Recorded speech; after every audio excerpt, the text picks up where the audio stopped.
Hello बच्चों, आज का हमारा टॉपिक है क्लास 12th का फर्स्ट चैप्टर केमिस्ट्री में गिवन है हमारा सॉलिड स्टेट। तो सॉलिड स्टेट अब हम लोग क्या करेंगे, क्लास 12th की तैयारी चैप्टर वाइज चैप्टर पढ़ेंगे, यानी हर चैप्टर को विद कॉन्सेप्ट के साथ पढ़ेंगे।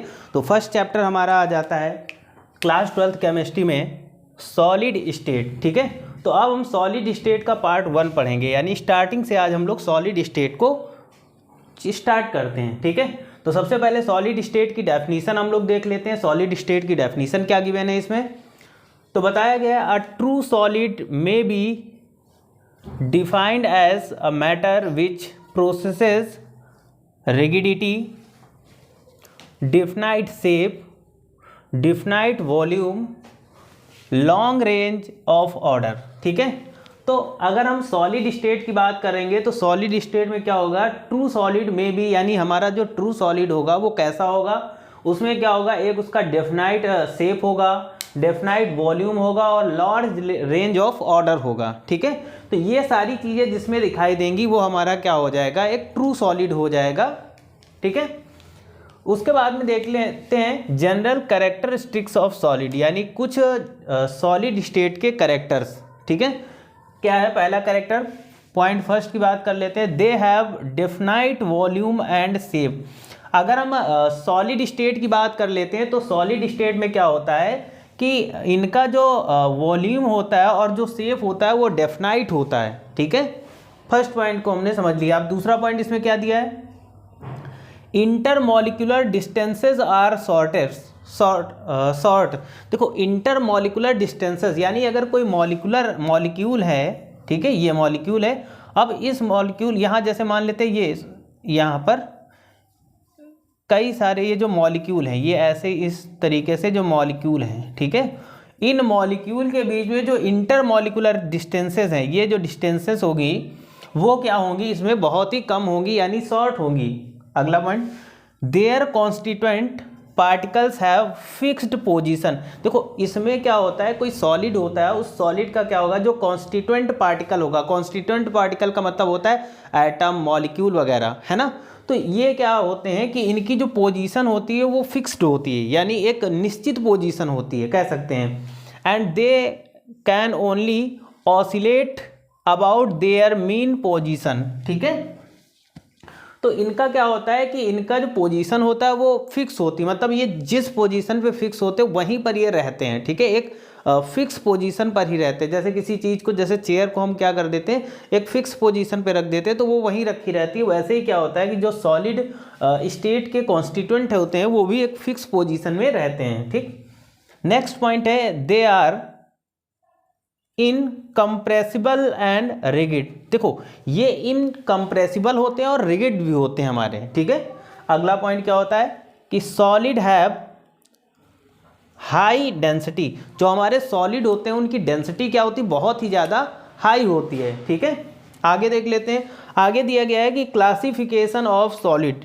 ठीक है, अब सॉलिड का हम लोग क्लासिफिकेशन करते हैं तो सॉलिड को दो भागों में क्लासिफाइड कर दिया गया है, यानी दो भागों में उसे बांट दिया गया। सबसे पहला आ जाता है पॉइंट हमारा क्रिस्टलाइन सॉलिड और दूसरा आ जाता है हमारा एमॉर्फस सॉलिड। ठीक है, अब हम इस क्रिस्टलाइन सॉलिड को समझ लेते हैं। देखो क्रिस्टलाइन सॉलिड में क्या बताया गया है कि दो solid which have definite geometrical shape. देखो ऐसे सॉलिड जिनका क्या होता है कि एक डेफिनाइट ज्योमेट्रिकल शेप होता है, शेप इडेज होता है, फ्लैट फेसेस होते हैं एंड लॉन्ग रेंज, और क्या होता है इनमें, लॉन्ग रेंज होता है। ठीक है, long range order of constituent particles are called crystalline solid. ठीक है, तो जिसमें ये सारी चीज़ें, यानी ऐसा सॉलिड जिसमें क्या होता है, ग्रामेटिकल शेप हमारा कैसा हो, डेफिनाइट हो, शेप इडेज हमारा हो, ये भी कैसा हो, डेफिनाइट हो, flat faces and the long range of order of constituent particles are definite, so these are called crystalline solid. For example की बात कर लेते हैं, so the first example is the diamond. Diamond हमारा क्रिस्टलाइन सॉलिड का क्या होता है, फर्स्ट एग्जाम्पल हो जाता है। ग्रेफाइट की बात कर लेते हैं, NaCl की बात कर लेते हैं और ZnS की बात कर लेते हैं। तो ये सारे क्रिस्टलाइन सॉलिड के एग्जाम्पल्स हैं, बिकॉज इनमें क्या है कि इनका जो ज्योमेट्रिकल, अगर हम शेप की बात करें, इनकी जो ज्योमेट्री जो बनेगी वो कैसी बनेगी, डेफिनाइट बनेगी। इनकी जो एडेज होगी वो डेफिनाइट होगी।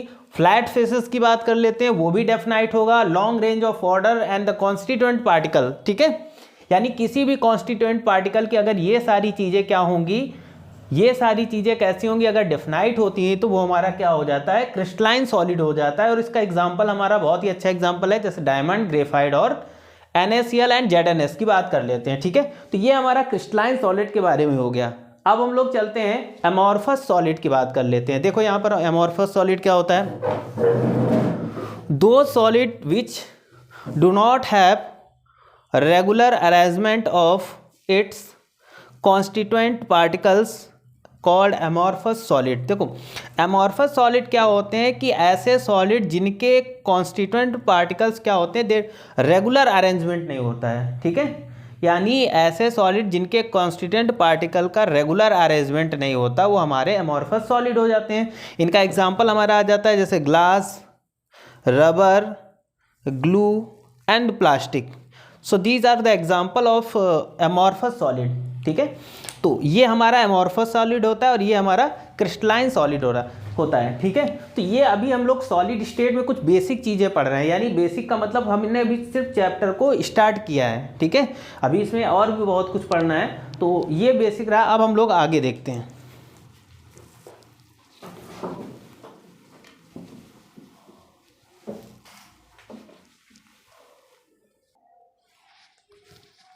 अब देखेंगे हमने सबसे पहले क्या पढ़ लिया था, क्रिस्टलाइन सॉलिड और एमॉर्फस सॉलिड के बारे में हम लोगों ने अच्छे से पढ़ लिया था।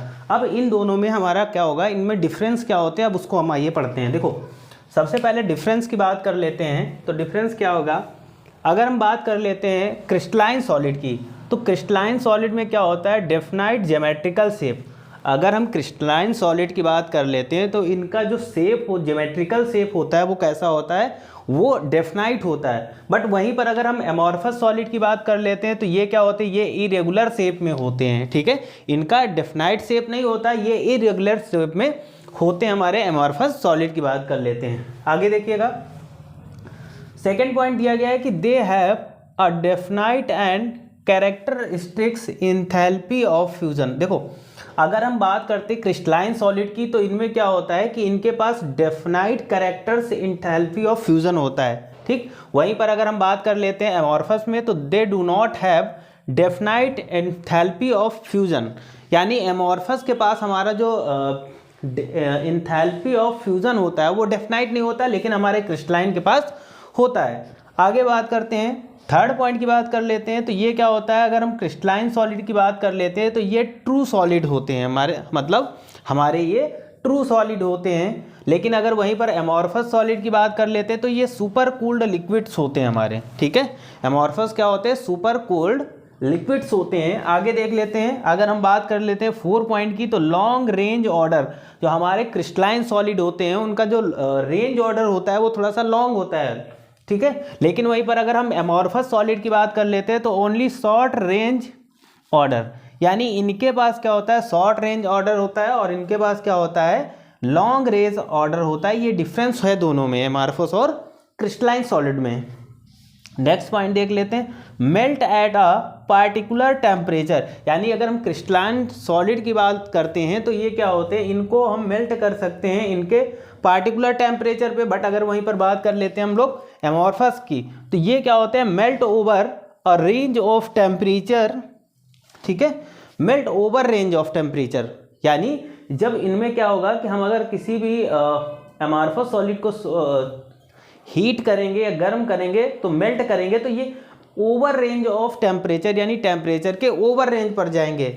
और इसकी अगर बात कर लेते हैं क्रिस्टलाइन सॉलिड को, तो ये पार्टिकुलर टेम्परेचर पर इनको हम मेल्ट कर सकते हैं, ठीक है। तो ये हमारा डिफरेंस रहा इन दोनों में, कोई ज़्यादा टफ नहीं, बहुत ही इजी लैंग्वेज में ये पॉइंट्स हैं हमारे। अब आइए इसके बारे में और आगे चलते हैं, नेक्स्ट टॉपिक देखते हैं।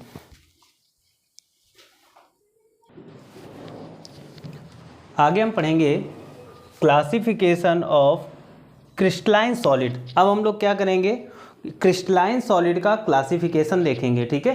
तो आइए क्लासिफिकेशन देख लेते हैं। तो क्रिस्टलाइन सॉलिड की बात कर लेते हैं, तो इसमें सबसे पहला टाइप जो आ जाता है वो आ जाता है हमारा मॉलिक्यूलर सॉलिड। मॉलिकुलर सॉलिड देख लेते हैं यहाँ पर क्या क्या दिया गया है। जैसे हम सल्फर की बात कर लें, फॉस्फोरस की बात करें, आगे सॉलिड मीथेन की बात करें, सॉलिड कार्बन डाइऑक्साइड की बात करें, और ये भी हमारा सॉलिड होता है, सॉलिड आर्गन की बात करें, ठीक है। तो ये जितने भी चीज़ें ये दी गई ये सब क्या है, ये हमारे मॉलिकुलर सॉलिड्स हैं, ठीक है, मॉलिकुलर सॉलिड। आगे चल के क्या किया गया कि जो मॉलिकुलर सॉलिड है उसको आगे और क्लासिफाइड कर दिया गया। देखो यहाँ पर क्या दिया गया है, they are classified into 3 parts, यानी जो हमारा मॉलिकुलर सॉलिड था उसको 3 पार्ट में और क्लासिफाइड कर दिया गया, जिसमें से पहला पार्ट हम लोग देख लेते हैं क्या है कि non polar molecular solid. Non polar molecular solid क्या होते हैं कि the constituent particle are either atom, जो देखो अगर नॉन पोलर मॉलिकुलर सॉलिड की बात करें तो इनके जो कॉन्स्टिट्यूएंट पार्टिकल होंगे आइदर एटम होंगे, एटम में क्या क्या जैसे हीलियम, नियॉन और ऑर्गन, या तो इनके जो कॉन्स्टिट्यूएंट पार्टिकल होंगे वो क्या होंगे, या तो एटम होंगे या फिर क्या होगा आर, यहाँ पर दिया गया नॉन पोलर मॉलिक्यूल्स लाइक, या फिर नॉन पोलर मॉलिक्यूल्स होंगे, यानी या तो एटम होंगे या फिर क्या होंगे नॉन पोलर मॉलिक्यूल्स होंगे। लाइक क्या होगा, जैसे हाइड्रोजन, क्लोरीन, आयोडीन, मीथेन और फास्फोरस, या फिर मॉलिक्यूल होंगे। The atom are molecular held together by weak dispersion forces, ठीक है, यानी जो हमारे एटम और मॉलिक्यूल हैं वो क्या होते हैं, ये क्या होते हैं कि atom molecule are held together by the weak dispersion forces, ठीक है। सच सॉलिड्स आर सॉफ्ट, देखो ये जो सॉलिड्स होते हैं हमारे ये सॉफ्ट होंगे with low boiling point and melting point, यानी इनमें क्या होगा कि ये मेल्टिंग और बॉइलिंग पॉइंट, लो बॉइलिंग और मेल्टिंग पॉइंट होने की वजह से ये कैसे होंगे, ये सॉफ्ट होंगे। नॉन कंडक्टर ऑफ इलेक्ट्रिसिटी, ये नॉन कंडक्टर ऑफ इलेक्ट्रिसिटी होंगे, ठीक है, यानी इलेक्ट्रिसिटी के नॉन कंडक्टर्स होंगे यहाँ पर। Due to the presence of weak intermolecular forces, अच्छा ये जो सारी चीज़ें हो रही वो क्यों होंगी, क्योंकि जो हमारे नॉन पोलर मॉलिकुलर सॉलिड होंगे उनके बीच में क्या होगा कि वीक इंटरमॉलिकुलर फोर्सेस, यानी जो इनका इंटरमॉलिकुलर फोर्स होगा वो कैसा होगा, वीक होगा। यानी यहाँ पर बताया गया ना, पॉइंट दिया गया, इंपॉर्टेंट पॉइंट है कि इनमें जो होगा वीक इंटरमॉलिकुलर फोर्सेस होगा, ठीक है, वीक इंटरमॉलिकुलर फोर्सेस की वजह से ही ये क्या होगा कि ये जो कंडीशन आई है ऊपर जो बताई अभी तक वो होंगी। They are usually gases are liquid. अब देखो अगर हम ऑर्डिनरी कंडीशंस की बात करते हैं तो ये क्या होंगे हमारे, यानी अगर हम बात करते हैं नॉन पोलर मॉलिकुलर की तो ये क्या होंगे, ये हमारे यूजुअली या तो गैस फॉर्म में होंगे या फिर क्या होंगे, ये लिक्विड फॉर्म में होंगे। आगे देख लेते हैं। अब देखो इनके कुछ कैरेक्टर्स हैं, क्या कैरेक्टर्स हैं इंपॉर्टेंट देख लेते हैं। They are soft and low melting point. देखो ये जो हमारे नॉन पोलर मॉलिकुलर सॉलिड होंगे ये क्या होंगे, ये सॉफ्ट होंगे और इनका जो मेल्टिंग पॉइंट होगा और बॉइलिंग पॉइंट भी हमारा इनका क्या होगा, दोनों का लो होगा। तो यहाँ पर वही बताया गया है, they are soft and low melting point, ठीक। सेकेंड पॉइंट में बताया गया है कि they have low heat of vaporization, ठीक है, मतलब they have low heat of vaporization, मतलब ये क्या होता है कि इनका जो वेपराइजेशन होता है वो लो होता है। नहीं किसी चीज़ में अगर ज़्यादा हम गर्म कर देते तो उसका वेपराइजेशन क्या हो जाता है, ज़्यादा हो जाता है, लेकिन इनमें क्या होता है कि जब हम लो हीट है, जब हीट लो होगी तो वेपराइजेशन भी क्या होगा, कम होगा, ठीक है। आगे देख लेते हैं, they are bad conductor of electricity. अब देखो अगर हम बात कर लेते हैं नॉन पोलर मॉलिकुलर सॉलिड की तो ये जो हमारे हीट होती है, यानी जो हीट के ये क्या होते हैं, ये बैड कंडक्टर्स ऑफ हीट होते हैं, मतलब ये विद्युत धारा की हिंदी में बात करें तो ये अच्छे चालक नहीं होते हैं, ठीक है, बैड कंडक्टर्स ऑफ हीट हो जाते हैं, ठीक है। तो आई थिंक यहाँ तक सबको समझ में आया होगा।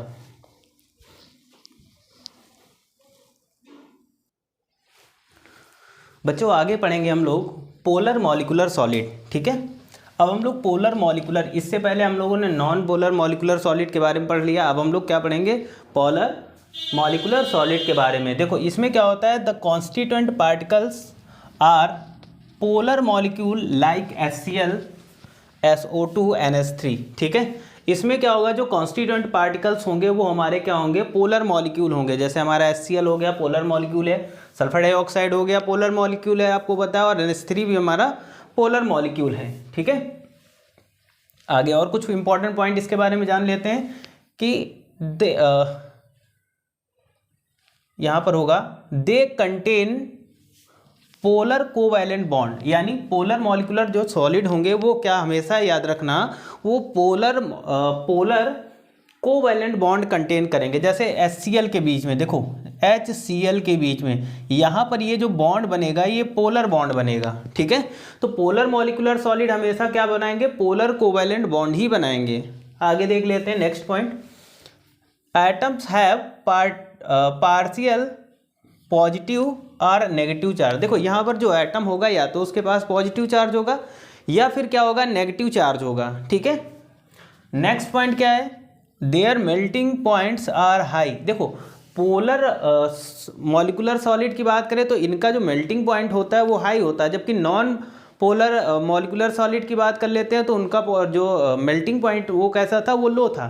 तो यहाँ पर एक पॉइंट इंपॉर्टेंट आ जाता है कि इनका जो मेल्टिंग पॉइंट है वो कैसा है, वो हाइयर है according to comparison to non polar के। ठीक है, आगे पॉइंट आ जाता है कि they are usually gases liquid under room temperature and pressure. देखो अगर हम पोलर मॉलिक्यूलर सॉलिड की बात करते हैं तो ये क्या होते हैं, ये यूजुअली कैसे होते हैं, ये या तो क्या होंगे, यूजुअली गैसेस फॉर्म में होंगे, लिक्विड फॉर्म में होंगे, लेकिन ये अंडर रूम टेम्परेचर, यानी ये रूम टेम्परेचर पे या तो ये गैसेस फॉर्म में होंगे या फिर क्या होंगे, लिक्विड फॉर्म में होंगे। ठीक है, नेक्स्ट पॉइंट आ जाता है these solids are soft and non conductors of electricity.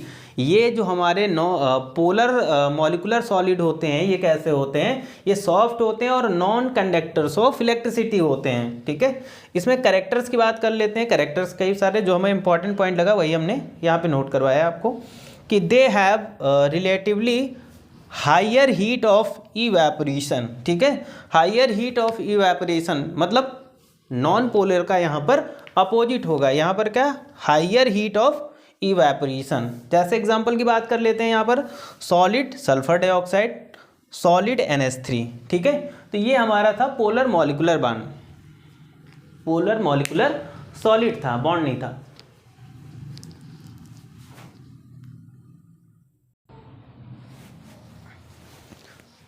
बच्चों आगे हम पढ़ेंगे हाइड्रोजन बॉन्डेड मॉलिक्यूलर सॉलिड। ठीक है, हमने दो टाइप के पोलर मॉलिक्यूलर सॉलिड और नॉन पोलर मॉलिक्यूलर सॉलिड हमने पढ़ लिया। अब उसी में तीसरा टाइप आ जाता है, इसको टाइप नंबर 3 बोल सकते हैं। ठीक है, यानी आगे हम पढ़ेंगे हाइड्रोजन बॉन्डेड मॉलिक्यूलर सॉलिड। इसमें पढ़ लेते हैं the constituent particle are covalently bond molecules which contain hydrogen atom like fluorine, F, oxygen, nitrogen. Example की बात कर लेते हैं HF, H2O और NH3। देखो हाइड्रोजन बॉन्डेड मॉलिक्यूलर सॉलिड की बात करते हैं तो ये सॉलिड वो सॉलिड होते हैं जहाँ पर हमारा हाइड्रोजन बॉन्ड बनता है।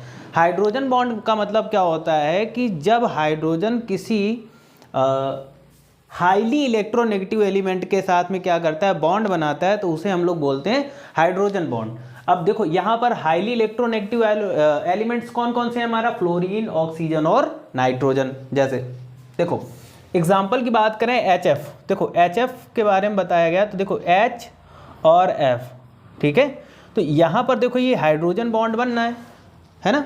तो हाइड्रोजन बॉन्डेड मॉलिक्यूलर सॉलिड का मतलब होता है कि जहाँ पर हमारे क्या हो कि covalently molecules which contain hydrogen atom like. ठीक है, हाइड्रोजन बॉन्ड बता दिया आपको। ठीक है, नेक्स्ट पॉइंट इसमें है HF, H2O, NH3 molecules are associated through the hydrogen bonding means hydrogen bond एक बार बता चुके हैं, फिर से समझ लीजिए। हाइड्रोजन बॉन्ड वे बॉन्ड होते हैं जिनको क्या होता है कि जब कोई हाईली इलेक्ट्रोनेगेटिव एलिमेंट्स किसी हाइड्रोजन के साथ बॉन्डिंग करता है तो वहाँ हाइड्रोजन बॉन्ड बनता है। एग्जाम्पल के लिए हमारा हाइड्रोजन HF हो गया, H2O हो गया, NH3 हो गया।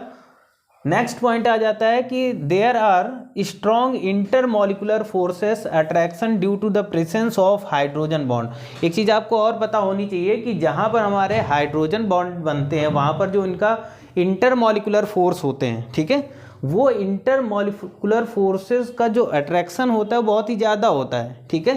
जैसे HF की बात कर ले तो इनके बीच में जो हमारा इंटरमॉलिक्यूलर फोर्स लग रहा है वो बहुत ही ज़्यादा लगता है, ठीक है। नेक्स्ट पॉइंट होता है their melting and boiling points are higher than molecular solid of first 2 types, ठीक है।